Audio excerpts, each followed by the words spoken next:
ಅದಕ್ಕೆ ರಾವಣ ಒಂದ್ಸಲ ಹೇಳದ್ನಂತೆ ಸೈನಿಕರಿಗೆ, ಎಳ್ಕೊಂಬರ್ರೋ ಆ ಕೋತಿನ ಅಂತ.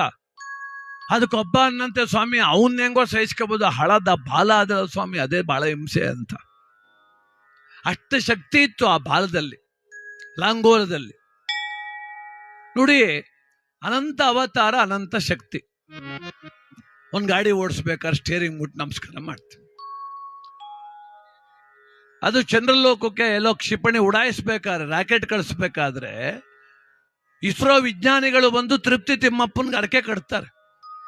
ನೋಡಿ, ನಾವು SLC ನೆಟ್ ಪಾಸ್ ಮಾಡಿಲ್ಲ, ಫೇಲ್ ಆಗ್ಬಿಟ್ಟವ್ರೆ, ಇವರೇ ಯಾವ್ದೇವ್ರು ಇದ್ದನು ಅಂತಾರೆ. ಅಷ್ಟೆಲ್ಲ ಓದ್ದವರು, ಅಷ್ಟೆಲ್ಲ ತಿಳಿದವ್ರಿಗೂ ಗೊತ್ತು ನಮ್ಮನ್ನು ಮೀರಿದೊಂದು ಶಕ್ತಿ ಅದ ಈ ಪ್ರಪಂಚದೊಳಗೆ ಅಂತ. ದೈವತ್ವ ಅಂದ್ರೆ ನೀನ್ ಹಿಂಗೆ ಮಾಡು, ಹೋಮ ಮಾಡಿಸು, ಕೂತ್ಕೋ, ನಾಮ ಇಕ್ಕೋ, ಜನವಾರನೇ ಹಾಕೊಂಡಿದ್ರೆ ಮಾತ್ರ ಭಕ್ತಿ ಹೇಳಿಲ್ಲ ರೀ. ಮಿಷ್ಟದ ಭಕ್ತಿ.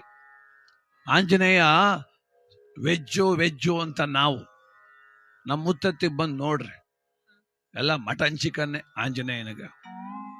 ಅವನಿಗೇನು ತಿನ್ಸಕ್ ಹೋಗಲ್ವಲ್ಲ, ಅವನ ಹೆಸರಕ್ಕ ನಾವು ತಿನ್ನೋದು ಎಲ್ರು. ಭಗವಂತ ನಾವ್ ಹೆಂಗ್ ನಮ್ಮ ಕಣ್ಣಿನ ಭಾವನೆ ರೀ ಪರಮಾತ್ಮ. ಅವನನ್ನ ನಿರ್ದಿಷ್ಟವಾಗಿ ಇಂಥವರೇ ಪೂಜೆ ಮಾಡಬೇಕು, ಹಿಂಗೆ ಇರ್ಬೇಕು, ಬಹಳ ಕಷ್ಟ ಅದೇ. ಶಿಷ್ಟ ಆಚರಣೆ ಮಾಡಬೇಕು, ಮನ್ಸಲ್ಲಿ ಭಕ್ತಿ ಇರ್ಬೇಕ್ರಿ, ದೃಢತೆ ಇರ್ಬೇಕ್ರಿ. ಯಾವುದೋ ಒಂದು ಹಳ್ಳಿನೊಂದು ಸ್ಕೂಲು, ಅದೆಲ್ಲಿತ್ತು ಅಂದ್ರೆ ಊರ ಪಕ್ಕದಲ್ಲಿ ಒಂದು ಬೆಟ್ಟ ಇತ್ತು, ಬೆಟ್ಟದ ಬುಡದಲ್ಲಿ ಒಂದು ಶಾಲೆ. ಅವತ್ತಿನ ಕಾಲದಲ್ಲಿ ತುಂಬಾ ವರ್ಷಗಳಿಂದ ನಡೆದ ಘಟನೆ. ಎಲ್ಲ ಅಕ್ಕಪಕ್ಕ ಒಂದು 20 ಗ್ರಾಮದ ಹುಡುಗರೆಲ್ಲ ಒಂದ್ ಕಡೆ ಸ್ಕೂಲ್ಗೆ ಹೋಗ್ತಾ ಇದ್ರು. ಅವತ್ತೆಲ್ಲ ಶಾಲೆ ಕಮ್ಮಿ ಇದ್ದೋ, ಮಕ್ಕಳು ಜಾಸ್ತಿ ಇದ್ರು. ಈಗ ಶಾಲೆ ಜಾಸ್ತಿ ಅವೆ, ಮಕ್ಕಳು ಕಮ್ಮಿ ಅವ್ರು. 5 ಮಕ್ಕಳಿಗೆ ಒಬ್ಬೊಬ್ಬ ಮೇಷ್ಟ್ರು. ಅವಾಗೆಲ್ಲ ಹೊಸಿ ಹೊಡಿವ್ರ, ನಮ್ಗೆ ಏಟು ಮೇಷ್ಟ್ರು. ಈಗ ಯಾಕೆ ಹೊಡಿಬೇಡಿ ಅಂತ ಹೇಳೋರು ಗೊತ್ತಾ? ಇರುವೆ 5 ಒಡ ಸಾಯಿಸ್ಕಿಸ್ಬಿಟ್ಟರು ಅಂತ. ಇರುವೆ 4-5 ಎತ್ತಿಂದ ಹೋದ್ರು ಏಟು ಬಿದ್ದೋಯ್ತವ ಅವಕ್ಕ. ಅದಕ್ಕೆ ಏಟೆ ಹೊಡಿಬೇಡಿ ಅಂತ ಬಿಟ್ಬಿಟ್ಟವ್ರೆ. ಅಂತ ಮೇಷ್ಟ್ರು ಪಾಠ ಮಾಡುವಾಗ, ಮಕ್ಕಳ ನಾಳೆಲ್ಲ ಮಾಡ್ಬೇಕು ಹೋಗಿ ಬೆಂಕಿ ಆಂಜನೇಯನ ಜಾತ್ರೆ. ಅವನ ಯಾರೋ ಬಂದ, ನಮ್ಮ ಅಪ್ಪ ಅಂತಿದ, ಯಾವ ದೇವ್ರು ಇಲ್ಲ ಅಂತಿದ ಸಾ ಅಂದ. ಅಪ್ಪಂಗೆ ಬುದ್ಧಿ ಇಲ್ಲ, ಯಾಕಿಲ್ವ ದೇವ್ರು ಅವನೇ ಕನೋ. ಹೌದಾ ಸಾ? ಎಲ್ಲಿರ್ತಾನೆ ದೇವ್ರು? ಹೆಂಗಿರ್ತಾನೆ? ಅಲ್ಲಿ ಮಾತ್ರ ಇರ್ತಾನೆ? ಇಲ್ಲಪ್ಪ, ಭಗವಂತ ಎಲ್ಲ ಕಡೆ ಇರ್ತಾನೆ. ಒಳ್ಳೆಯವ್ರಿಗೆ ಕಷ್ಟ ಬಂದಾಗ ಅವನೇ ಬಂದು ನಮ್ಮನ್ನು ಕಾಪಾಡ್ತಾನೆ. ಒಂದ್ಸಲ ಆನೆ ಕಾಲನ್ನ ಮೊಸಳೆ ಹಿಡ್ಕೊಂಡ್ಬಿಡ್ತಂತೆ. ಆನೆ ಕೂಗಿದಾಕ್ಷಣ ಶ್ರೀಹರಿಯೇ ಬಂದು ಕಾಪಾಡದ್ನಂತೆ. ಒಂದು ಚಿಕ್ಕ ಮಗು ಪುಡುಗೋಸು ಅನ್ನೋ ಮಗು ಹಾಲು ಕುಡಿ ಶಿವನೇ ಅಂತ ತಲೆ ನೆಲಕ್ಕೆ ಹೆಚ್ಕೊಂಡ್ಬಿಡ್ತಂತೆ. ಶಿವನೇ ಬಂದು ಹಾಲು ಕುಡಿದ್ನಂತೆ ಅಂತೆಲ್ಲ ಕತೆ ಹೇಳ್ಬಿಟ್ರು ಮೇಷ್ಟ್ರು. ಅಂದ್ರೆ ಮೇಷ್ಟ್ರೆ, ಆ ಮೇಷ್ಟ್ರು ಹೇಳ್ತಾರೆ ಹುಡುಗರಿಗೆ, ನೋಡ್ರಪ್ಪ, ನಿಮಗೆ ಕಷ್ಟಕಾಲ ಬಂದಾಗ ದೇವ್ರು ಬಂದು ಕಾಪಾಡ್ತಾನೆ, ಭಗವಂತ ಕಾಪಾಡ್ತಾನೆ ಅಂದ್ರು. ಎಲ್ರನ್ನೂ ಕಾಪಾಡೋಣ ಅಂದ ಒಬ್ಬ. ಎಲ್ರನ್ನೂ ಕಾಪಾಡಲ್ಲ, ಯಾರು ಕೆಟ್ಟವ್ರು ಅವ್ರನ್ನ ಕಾಪಾಡಲ್ಲ, ಒಳ್ಳೆಯವ್ರನ್ನ ಕಾಪಾಡ್ತಾನೆ ಅಂದ. ಮೇಷ್ಟ್ರು ಪಾಠ ಮುಗಿಸ್ಕೊಂಡು ಅಲ್ಲಿಂದ ಬತ್ತವ್ರೆ. ಊರಿಗೆ ಬರ್ಬೇಕಾದ್ರೆ 2 ಕಿಲೋಮೀಟರ್ ದೂರ ಕಾಡು. ಅವತ್ತಿನ ಕಾಲದಲ್ಲಿ ಕಾಡು ಎಲ್ಲ ಬೇಕಾದಂಗೆ ಬಯಲು ಬಿದ್ದಿತ್ತು. ಬರ್ತಾ ಇದ್ರು ಮಾತಾಡ್ಕಂದ್ರೆ. ಮೇಷ್ಟ್ರು ಹೇಳು ಸರಿನಾ ತಪ್ಪ ಸರಿನಾ? ಅಷ್ಟರಲ್ಲಿ ಒಬ್ಬ ಓಡ್ ಬಂದ, ಮಕ್ಕಳ ಓಡಿ ಓಡಿ ಓಡಿ ಓಡಿ ಓಡಿ ಯಾಕಣ ಅಂದ್ರು. ಅಲ್ಲೊಂದು ಆನೆ ಬರ್ತದೆ ಕಣಪ್ಪ, ನಾವಲ್ಲಿ ಕೂಲಿ ಕೆಲ್ಸಕ್ಕೆ ಹೋಗಿದ್ದೋ, ಅಲ್ಲೊಬ್ಬಂದು ತುಳಿದ್ಬಿಡ್ತು ಕಣಪ್ಪ, ಎಲ್ಲ ಓಡ್ತಾವ್ರೆ, ಓಡೋಗಿ ಈ ಕಡೆಗೆ ಬರ್ತದೆ ಅಂದ. ಇಬ್ರು ಓಡಕ್ ಶುರು ಮಾಡ್ಬಿಟ್ರು. ಒಬ್ಬ ಮಾತ್ರ ಹಂಗೆ ನಿಂತ್ಬಿಟ್ಟ. ಅಷ್ಟು ಅವಾಗ ನೋಡ್ಬಿಟ್ಟು ಬಾರೋ ಅಂದ್ರು. ದಡ್ರ ಜಾನ್ರ ನೀವು, ಒತ್ತರ್ತಾನೆ ಮೇಷ್ಟ್ರು ಹೇಳಲಿಲ್ವಾ? ಒಳ್ಳೆಯವ್ರ ಕಷ್ಟ ಬಂದ್ರೆ ದೇವ್ರು ಬಂದು ಕಾಪಾಡ್ತಾನೆ ಅಂತ ಹೇಳಲಿಲ್ವಾ? ನಾವ್ಯಾಕೆ ಓಡಮ್ಮ, ಆನೆ ಬರ್ಲಿ ದೇವ್ರು ಬಂದು ಓಡಿಸ್ತು ಸುಮ್ಮಿರು ಅಂತ ಅವನು. ಇನ್ನೊಬ್ಬ ಅಂದ, ಅವ ಹಿಂಗೆ ಮಾಡು ಕೆಲಸ ಇಲ್ಲ, ಪುರ್ಸತ್ತ ಕೂತಿದ್ದ, ಏನಾರು ಲೊಟ ಅಂತಾನೆ ಕಣಪ್ಪ, ಅವನ್ ಮಾತು ಕಟ್ಕೊಂಡ್ರೆ ಜೀವ ಐತದೆ, ಬಾರಲ್ಲೋ ಅಂದ ಅವನು. ನಮ್ಮ ಮೇಷ್ಟ್ರಿಗಿಂತ ಗೊತ್ತಾ ನಿಮಗೆ? ಹೋಗಿ ಕೆಲಸ ನೋಡ್ರಿ, ಇವತ್ತು ದೇವ್ರು ಬಂದು ನಾನು ಕಾಪಾಡ್ತಾನೆ, ನಾನು ಉಳ್ಕತ್ತೀನಿ ಹೋಗ್ರಿ. ಅವರಿಬ್ರು ಓಡ್ಬಿಟ್ರು.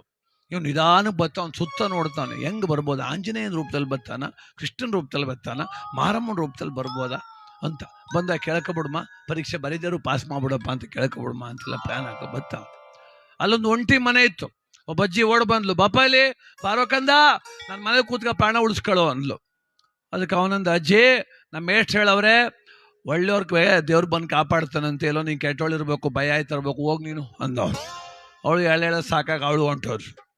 ಇವನು ಬತ್ತಾ ಇದ್ದ. ಅಷ್ಟೊತ್ತಿಗೆ ಆ ಹುಡುಗರು ಓಡ್ ಬಂದು ಅವ್ರ ಅಪ್ಪಂಗೆ ಹೇಳಿದ್ರು, ಅಣ್ಣ ನಿನ್ನ ಮಗ ಆನೆ ಬತ್ತಾದೆ ಅಂದ್ರು, ಲೆಕ್ಕವಿಲ್ದಂಗೆ ಬತ್ತಾವನೆ, ತುಳು ಸಾಯಿಸ್ ತಗೋ ಅಂದ್ರು. ಅಯ್ಯೋ ಇವ್ರನ್ನ ಒಬ್ಬ ಮಗ ಅಂತ ಇತ್ತಿನ ಓಡೋದೆ ಅವನು. ಮಗ ಬಾಲ ಬಾಲ ಓಡ್ ಬಾಲ ಅಂದ. ಅಪ್ಪ ನಿಂಗೆ ಭಯ ಆಯ್ತಾ ಇದ್ದ ಅಂದ. ಮೂಕನಪ್ಪ ಅಂದ. ನಿಂಗೆ ಭಯ ಆಗ್ಲೇಬೇಕು ನಂಗೆ ಗೊತ್ತು ಅಂದ. ಯಾಕಪ್ಪ ಅಂದ. ಮೇಷ್ಟ್ರು ಹೇಳವ್ರೆ ಕೆಟ್ಟವ್ರಿಗೆ ಭಯ ಅಂತ. ನೀನು ಒಳ್ಳೆನ, ನೀನು ಮಿಕ್ಸಿ ಮಾರ್ಬಿಟ್ಟು ಕುಡ್ಕೊ ಬಂದಲ್ಲಪ್ಪ ಮಂದಿಸ್ತಾನೆ. ಚಿಕ್ಕಪ್ಪಂಗೆ ಸೈಟ್ ಬರ್ಕೊಡ್ದೆ ಆಟ ಆಡ್ಕ ಕೂತಿದೀಯ. ಅಜ್ಜಿಗೆ ಅನ್ನ ಹಾಕ್ತೆ ಪಡ್ಸಲ್ಗೆ ಹಾಕಿದೆ, ಅದಕ್ಕೆ ನಿಂಗೆ ಭಯ, ನಂಗೆ ಯಾಕೆ ಭಯ ಅಂದ. ಅವನಂದ, ಆ ಮೇಷ್ಟ್ರು ಸಿಗ್ಲಿಕ್ಕಲ್ಲ ಮೊದ್ಲು ಅವ್ನಿಗೆ ಹೊಡಿತೀನಿ, ನಿಂಗೆ ಪಾಠ ಹೇಳ್ಕೊಟ್ಟವನೆಲ್ಲ ಆ ಮೇಷ್ಟ್ರು ಹೊಡಿಬೇಕನಪ್ಪ ಅಂದ. ಬಂದಿ ಹೆಂಗ್ಲಾ ಅಂದ. ನಾ ಬರೋದಿಲ್ಲ ಕಣೋಗೋ, ನಾ ಒಳ್ಳೆನೋ, ದೇವ್ರ ಬಂದು ಕಾಪಾಡಲಿ. ಸಾಯಿ ನನ್ನ ಮಗನೇ ಅನ್ಬಿಟ್ಟು ಬಂದ.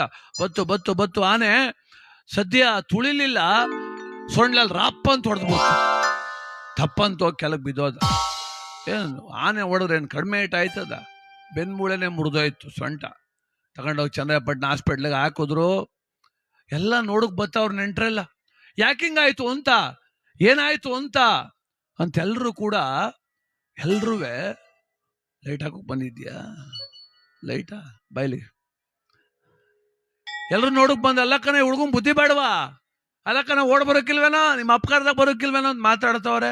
ಯಾರೋ ಮೇಷ್ಟ್ರಿಗೆ ಹೇಳಿದ್ರು ಅಂತ, ನಿಮ್ಮ ಶಿಷ್ಯಂಗೆ ಸೊಂಟ ಮುರಿದೋಗದೆ, ಆನೆ ಹೊಡೆದ್ಬಿಟ್ಟದೆ ಅಂತ. ಮೇಷ್ಟ್ರು ತಡಿಯಪ್ಪ ನೋಡಮ್ಮ ಅಂತ ಹೋದ್ರು. ಇವನು ಕಣ್ಣು ಮುಚ್ಕೊಂಡ್ ಮನಗ್ಬಿಟ್ಟವನೆ, ಯಾರು ಮಾತಾಡ್ಸ್ರು ಮಾತನಾಡ್ತಾ ಇಲ್ಲ ಅವನು. ಮೇಷ್ಟ್ರು ಬಂದು ಮಂಚದ ಪಕ್ಕದಲ್ಲಿ ಚೇರ್ ಹಾಕ ಕೂತ್ಕೊಂಡ್ರು. ಶಿಷ್ಯ ಅಂದ್ರು, ಕಣ್ಣ ಪಳಕ್ಕನ್ ಬಿಟ್ಬಿಟ್ಟ. ಮೇಷ್ಟ್ರು ಬರ್ಲಿ ಅಂತ ಕಾಯ್ಕೊಂಬನಗಿದ್ದ ಅವನು. ಚೆನ್ನಾಗಿದ್ಯಪ್ಪ ಅಂದ್ರು.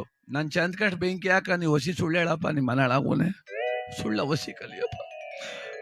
ಯಾಕಪ್ಪ ಅಂದ್ರು. ಯಾಕೆ ಅಂದ್ರೆ ಒಳ್ಳೆಯವ್ರನ್ನ ದೇವ್ರ ಬಂದು ಕಾಪಾಡ್ತದೆ ಅನ್ಬಿಟ್ಟು ನನಗೆ ಕಥೆ ಹೇಳ್ಬಿಟ್ಟು ನಿನ್ ಮಾತ ಕಟ್ಕೊಂಡು ನಾನು ನಿಧಾನ ಬರ್ತಿದ್ದೆ. ಸದ್ಯ ಆನೆ ನಿನಗಿಂತ ಪರವಾಗಿಲ್ಲ, ತುಳಿಲಿಲ್ಲ, ಸದ್ಯ ಹೊಡೆದಿ ಸೊಂಟ ಮುರಿದಾಗ್ತು. ಮೇಷ್ಟ್ರೆ ಹಿಂಗೆ ಸುಳ್ಳು ಹೇಳಿ ಹೇಳಿ ಎಷ್ಟು ಮಂದಿ ಹಾಳು ಮಾಡಿದಿರಿ ಅಂದ. ಲೈಕ್ ನಾನೆಲ್ಲೋ ಸುಳ್ಳು ಹೇಳ್ದೆ, ಅಯ್ಯೋ ತಿರ್ಗಾ ಸುಳ್ಳೆಲ್ಲ ಹೇಳ್ದೆ ಅಂತಿರಲ್ಲ, ನೀವು ಹೇಳೋದು ಸುಳ್ಳಲ್ವಾ? ಅಲ್ಲ ಕಣೋ, ನಾನು ಹೇಳ್ದೆ ದೇವ್ರು ಬಂದಿದ್ನಲ್ಲೋ ಅಂದ್ರು. ದೇವ್ರು ಬಂದಿದ್ದ? ಎಲ್ಲಿ ಬಂದಿದ್ದ? ನಾ ಸುತ್ತ ನೋಡ್ಕ ಬತ್ತಿದ್ದೆ. ಬಂದಿದ್ದ ಕಂದ, ನಿನಗೆ ಗೊತ್ತಿಲ್ಲ. ನೀ ಬರುವಾಗ ದಾರಿಲಿ ಒಬ್ಬ ವ್ಯಕ್ತಿ ಓಡ್ ಬಂದ, ಆನೆ ಬರ್ತಾದೆ, ಓಡ್ರಪ್ಪ ಓಡ್ರಪ್ಪ ಓಡ್ರಪ್ಪ ಅಂದ. ಯಾರವನು? ನನ್ಗೇನು ಗೊತ್ತು ಅಂದ ಅವನು. ನೋಡ್ದ, ನೀನ್ ಯಾರು ಅಂತ ಅವನಿಗೆ ಗೊತ್ತಿಲ್ಲ, ಅವನು ಯಾರು ಅಂತ ನಿನಗೆ ಗೊತ್ತಿಲ್ಲ, ಆದ್ರೂ ನಿನ್ನ ಪ್ರಾಣ ಉಳಿಸೋ ಪ್ರಯತ್ನ ಅವನು ಮಾಡಿದ್ನಲ್ಲ, ಅವನನ್ನೇ ಆಪತ್ ಕಾಲದ ದೇವರು ಹೊಂದಿದ್ದ. ಕೈಲಾಗದ ಮುದುಕಿ ಒಬ್ಬಳು ಬಂದು ನಿನ್ ಕರೆದ್ಲಂತೆ, ನನ್ನ ಮೇಲೆ ಕೂತ್ಕೋ ಪ್ರಾಣ ಉಳಿಸ್ಕೋ ಬಾಕಂದ ಅಂತ. ನಿನ್ನ ಕುಲದೇವತೆ ಕಣೋ ಅವಳು, ನಿಮ್ಮ ಅಪ್ಪ ಬಂದ ಆಪತ್ ಬಂದು ಬಾ ಮಗನೆ ಅಂತ ಕರೆದ. ಆಗ್ಲೂ ಅವನ ಮಾತು ನೀ ಕೇಳಿಲ್ಲ ಕಂದ. ನಾನು ನಿಂಗೆ ಹೇಳಿದ್ನ, ದೇವರು ಕಿರೀಟ ಹಾಕೊಂಡು ಮೇಕಪ್ ಮಾಡ್ಕೊಂಡು ಮೀಸೆ ಕಟ್ಕೊಂಡು ಕುದುರೆ ಮೇಲೆ ಬತ್ತನ ಕೂತ್ಕೋ ಅಂತ ಹೇಳಿದ್ನಪ್ಪ. ಎಚ್ಚರಿಕೆ ಕೊಟ್ಟನಲ್ಲೋ ಅವನು. ಅರ್ಥಕ್ಕೆ ನಾವು ಕೂಡ ಅಷ್ಟೇ ಬಂದಿಗಳೇ. ಆ ಸಮಯದಲ್ಲಿ ಒಂದು ವಿಪತ್ತಿನಿಂದ ನಮ್ಮನ್ನು ಕಾಪಾಡೋರು. ಆಸ್ಪತ್ರೆಗೆ ಹೋಯ್ತೀವಿ, ದುಡ್ಡು ಖರ್ಚು ಮಾಡ್ತೀವಿ, ಬಿಲ್ ಕೊಡ್ತೀವಿ 5 ಲಕ್ಷ, ಆಮೇಲೆ ಅಂತೀವಿ ಸದ್ಯ ಡಾಕ್ಟ್ರು ದೇವರು ಕಣಪ್ಪ ಉಳಿಸಿದ್ರು, ನಾ ದುಡ್ಡು ಕೊಟ್ಟು ಉಳಿಸಿದ್ರು ಅನ್ನಲ್ಲ ನಾವು. ನಮ್ಮ ಭಾವನೆ ಹೆಂಗಾಯ್ತು ನೋಡ್ರಿ, ದೇವರು ಡಾಕ್ಟ್ರು ಉಳಿಸಿದ್ರು ಅಂತೀವಿ. ಅದಕ್ಕೆ ದೈವ ರೂಪ ಅಂತಕ್ಕಂಥದ್ದು ನಿರ್ದಿಷ್ಟ ಅಂತ ಯಾರು ಅನ್ಕೊಳ್ಳೋದು ಬೇಡ. ಇಂಥ ದೇವ್ರನ್ನೇ ಪೂಜೆ ಮಾಡಿದ್ರೆ ಮಾತ್ರ ಒಳ್ಳೇದಾಯ್ತದೆ ಅಂತ ಅನ್ಕೊಳ್ಳೋದು ಬೇಡ. ಅದು ಮನೋಬಲವಾಗಿರ್ಬೇಕು. ನನ್ನೊಟ್ಟಿಗೆ ತಲೆ ಬಾಗಬೇಕು, ಕೈ ಮುಗಿಬೇಕು, ನಕ್ಷತ್ರ ಹಚ್ಕಪ್ಪ, ನಾಮ ಹಚ್ಕೊಳಪ್ಪ, ವಿಭೂತಿನೇ ಹಚ್ಕೊಂಡು ನಿಂತ್ಕಪ್ಪ, ಯಾರು ಹೇಳಿಲ್ಲ ರೀ. ಒಂದು ಭಾವ ಬೇಕು, ಒಂದು ಭಾವ. ನೋಡಿ, ಇವತ್ಯಾರೋ ಕಷ್ಟ ಕಾಲದಲ್ಲಿ ಸಹಾಯ ಮಾಡೋರೆ, ಅವ್ರನ್ನ ದೇವರು ಅಂತೀವಿ ನಾವು. ಮತ್ತೆ ಅವ್ರು ಬರೋಕ್ ಮೊದ್ಲೆ ಯಾರಿದ್ರು? ನಮ್ಮ ತಾತಂಗ್ ಮೊದ್ಲೆ ಮುತ್ತಾತ ಇದ್ದ, ಮುತ್ತಾತಂಗ್ ಮೊದ್ಲೆ ಅವರಪ್ಪ ಇದ್ದ, ಅವ್ರಿಗೆ ಮೊದ್ಲೆ ಯಾರಿದ್ರು? ಮತ್ ನಮ್ಮ ತಾತಂಗ್ ನೋವಾದ್ರೆ ಯಾರನ್ನ ಬೇಡ್ತಿದ್ರು? ನಮ್ಮ ಅಪ್ಪ ಆಗೋತ್ತಿಗೆಲ್ಲ ಆಸ್ತಿ ಮಾಡಿಕೊಟ್ಟ ಅಂತೀವಲ್ಲ, ಅಪ್ಪ ಆಸ್ತಿ ಮಾಡೋ ಶಕ್ತಿ ಎಲ್ಲಿ ಬಂತ? ಅವ್ನು ಕೇಳಿ, ಅವ್ನು ಹೇಳ್ತಾನೆ ಯಾರು ಬೇಡದೆ ಅಂತ ಅವ್ನು ಹೇಳ್ತಾನೆ. ಆದ್ರಿಂದ ಯಾವತ್ತು ಮನುಷ್ಯ ನಿರ್ಭಾವುಕ ಆಗಬಾರ್ದು, ಅತ್ಯಂತ ಕೆಟ್ಟತನ ಅನ್ಸ್ಕೋಬಾರ್ದು. ದೈವ ವಿರೋಧಿ ಅಂದ್ರೆ ದೇವ್ರ ಬೈಕ ಓಡಾಡೋದಲ್ಲ. ನನಗೆ ಅವೆಲ್ಲ ಇಷ್ಟ ಇಲ್ಲ ಬಿಡಪ್ಪ, ಸಾಕು, ನನಗೆ ಇಲ್ಲಿ ಊಟ ಮಾಡ್ತೀನಿ, ಅಲ್ಲಿ ಕೈ ಮುಗಿತೀನಿ, ಸಾಕು, ನನಗೆ ಇನ್ನೇನು ಬೇಡ ಅಂತಾರೆ ಕೆಲವರು. ಆಯ್ತು ಪರವಾಗಿಲ್ಲ ಬಿಡೆ ಅಂತೀವಿ. ಆದ್ದರಿಂದ ನಂಬಿಕೆ ಇಟ್ಕೊಳ್ಳೋಣ. ಈ ಮಡಬಾ ಗ್ರಾಮದ ಬೆಂಕಿ ಹನುಮನ ಲೀಲೆ ಅನಂತ ಅಗಣಿತ ಅಂತ ಪರಮಾತ್ಮನ ಕೃಪೆಯನ್ನು ಬೇಡ್ತಾ ಇವತ್ತು ಎಲ್ಲ ಸಹೋದರರು ಊಟಕ್ಕೆ ಬಂದರು. ಊಟ ಕೂತ್ಕೊಂಡು ಮಾಡಿ ಆನಂದವಾಗಿ ಊಟ ಮಾಡಿ ಪ್ರಸಾದ ಸ್ವೀಕಾರ ಮಾಡ್ತಾ ಹನುಮಂತನ ಗೀತೆಯನ್ನು ಕೇಳಿ ಆಂಜನೇಯ ತಮ್ಮೆಲ್ಲರ ಬದುಕನ್ನು ಪಾವನ ಮಾಡಲಿ. ಹನುಮಯ್ಯನ ಕೃಪಾ ಕಟಾಕ್ಷ ನಮ್ಮೆಲ್ಲರನ್ನು ಕೊಟ್ಟು ಕೂಡ ಇರಲಿ. ಜಗದ ಶಕ್ತಿಗಳೆಲ್ಲ ಒಂದಾಗಿ ನಿಂತಿತು. ಜಗವೆಲ್ಲ ಆಕ್ರಮಿಸಿ ಆಕಾರ ಬಂದಿತು. ಕರಿಮುಗಿಲೆ ಕೇಶವು, ಸೂರ್ಯ ಚಂದ್ರರೇ ನಯನಗಳು, ಗ್ರಹ ತಾರೆ ಮಿಂಚುಗಳೆಲ್ಲ ನೀನಾಡುವ ನಗೆಯೋ. ಮೇರು ಪರ್ವತವೇ ನೀ ಹಿಡಿದ ಗದೆಯೋ, ಪಾದ ಕಮಲಗಳೆರಡು ಪಾತಾಳದಲ್ಲಿವೆಯೋ. ಅಂಜನಾಥನೆಯ ವೀರಾಂಜನೇಯ ಬೆಂಕಿ ಹನುಮಯ್ಯ.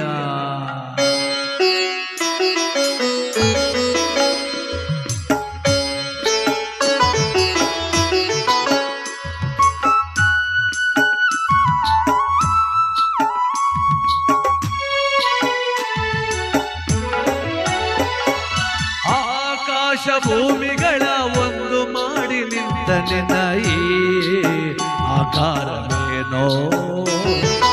ಆಕಾಶ ಭೂಮಿಗಳ ಒಂದು ಮಾಡಿ ನಿಂತ ನಿನ್ನ ಈ ಆಕಾರವೇನೋ.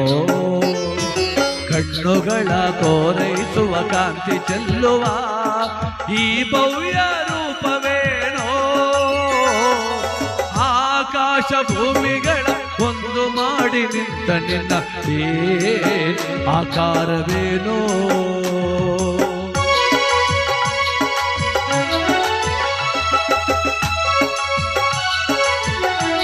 ರಾಮ ರಾಮ ಗೋವಿಂದ, ಆಂಜನೇಯ ವರದ ಗೋವಿಂದ.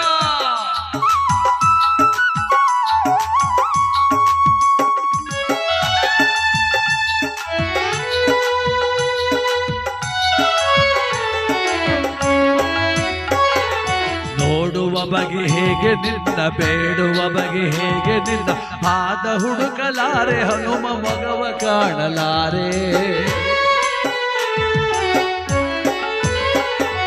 ನೋಡುವ ಬಗೆ ಹೇಗೆ ನಿನ್ನ, ಬೇಡುವ ಬಗೆ ಹೇಗೆ ನಿನ್ನ, ಪಾದ ಹುಡುಕಲಾರೆ ಹನುಮ ಮಗವ ಕಾಣಲಾರೆ.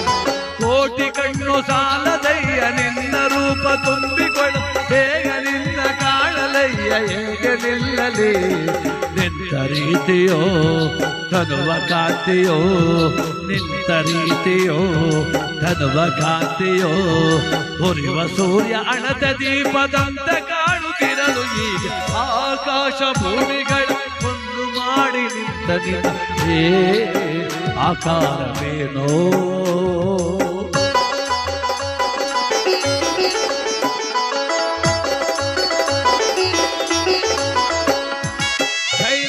समस्त रामचंद्र भगवान के ಮಂಟಪದಲ್ಲಿ ಕೂತ್ಕೊಳ್ಳಿ, ಚೇರ್ಗಳಿದ್ದಾವೆ.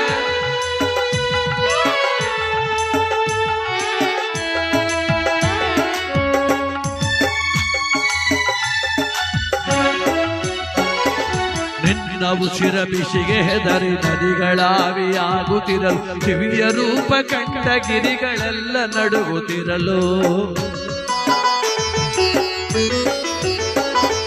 ನಿನ್ನ ಉಸಿರ ಬಿಸಿಗೆ ಹೆದರಿ ನದಿಗಳಾವಿಯಾಗುತ್ತಿರಲು, ದಿವ್ಯ ರೂಪ ಕಂಡ ಗಿರಿಗಳೆಲ್ಲ ನಡುಗುತ್ತಿರಲು. ನಿನ್ನ ಭಾರ ತಾಳಲೆಂದು ಭೂಮಿ ಕುಸಿದು ಹೋಗುತ್ತಿರು, ಎಲ್ಲಿ ನಾನು ನಿಲ್ಲಲಯ್ಯ ನಿನ್ನ ನೋಡಲು. ರೋಮ ರೋಮವೇ ರಾಮನಾಮವೋ, ರೋಮ ರೋಮವೇ ರಾಮನಾಮವೋ. ಶಂಖನಾದ ತಾಳವಾದ್ಯ, ಶಂಖನಾದ ತಾಳವಾದ್ಯದ ಸದಿಕ್ಕಲು ಮೊಳಗುತ್ತಿರು. ಆಕಾಶ ಭೂಮಿಗಳ ಒಂದು ಮಾಡಿ ನಿಂತ ನಿನ್ನ ಆಕಾರವೇನೋ. ಕಣ್ಣುಗಳ ಕೋರೈಸುವ ಕಾಂತಿ ಚೆಲ್ಲುವ ಈ ಭವ್ಯ ರೂಪವೇನೋ. ಆಕಾಶ ಭೂಮಿಗಳ ಒಂದು ಮಾಡಿ ನಿಂತ ನಿನ್ನಯೇ ಆಕಾರವೇನೋ. ಆಕಾರವೇನೋ, ಆಕಾರವೇನೋ. ಲಕ್ಷ್ಮೀ ರಮಣ ಗೋವಿಂದ.